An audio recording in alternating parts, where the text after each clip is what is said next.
My boyfriend belonged to the untouchables among the capital's elite, with a family fortune worth tens of billions. To test me, he spent 7 years never buying me a single gift, never spending a cent on me. Even a stop at a convenience store for condoms had to be split down the middle. Then, my mother fell critically ill.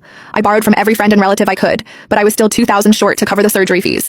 No matter how much I pleaded, he refused to lend me the money. I arranged my mother's funeral on my own. When I went back to pack my belongings, I accidentally found a list of gifts he had bought for the young woman next door. A private luxury estate, designer handbags, jewelry worth hundreds of millions. There was also a voice chat with his friend. Caleb, is it true Jessica actually humbled herself and begged you for $2,000? Caleb Brooks let out a low, amused laugh, his tone lazy and indifferent. Neve wasn't wrong. Anyone who goes around begging over $2,000, what else is she if not a gold digger? We've only been together 7 years and she's already trying to get money out of me. So that was the truth. 7 years of so-called testing, it seemed, had been sparked by nothing more than a few manipulative words from a young woman next door. However, it no longer mattered. The moment my mother passed away, I had already decided to leave him. I had just tucked the gift list away when the front door burst open. Caleb Brooks stumbled in, a little tipsy, and plopped down next to me. You were gone for a few days. I bet you thought you wouldn't come back. However, you missed me too much, didn't you? You just had to come back. He almost said out loud that I returned just to con him out of his money. Maybe he'd always seen me as just a girl after his cash. Without even glancing at him, I scooted away, avoiding the arm he tried to drape over me. He looked at his hand, then at me, confused. He figured I was just upset about the $2,000. I'm a little thirsty from all the drinking. Go fetch me some lemon soda, he said. He was always like that, bossy and dismissive, a typical spoiled rich kid.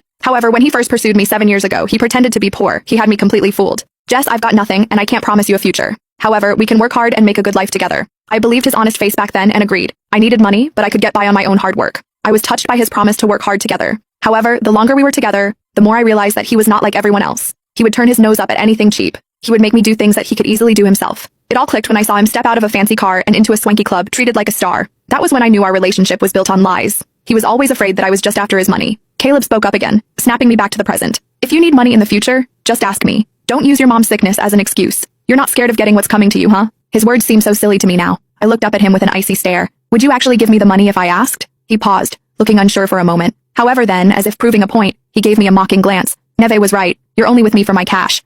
He said that and sent me a transfer of $1.88 on his phone. The note with the transfer contained 2 words, gold digger. I had been with him for 7 whole years and had not spent a dime of his money. I even gave him gifts on holidays and anniversaries. He took them like he was entitled to them, but he never got me anything in return. He would mockingly ask if I thought it was a man's duty to buy gifts for his girlfriend. That was how he looked at me, a gold digger. After all, he was an heir with billions to his name. I thought about the gifts he had bought for Neve Smith. I thought about my mom, who had suffered so much from her illness and died in pain because we could not afford her treatment. I could not stand to be near him a second longer. I got up to leave, but then there was noise at the door. Neve came in, taking off her coat to reveal a sexy outfit underneath. However, when she saw me, she was startled and quickly put her coat back on. Jess, why are you here? I turned to Caleb. If I'm not mistaken, this is our place, isn't it? Do you give out the password to just anyone and allow them to waltz in whenever they want? Neve looked like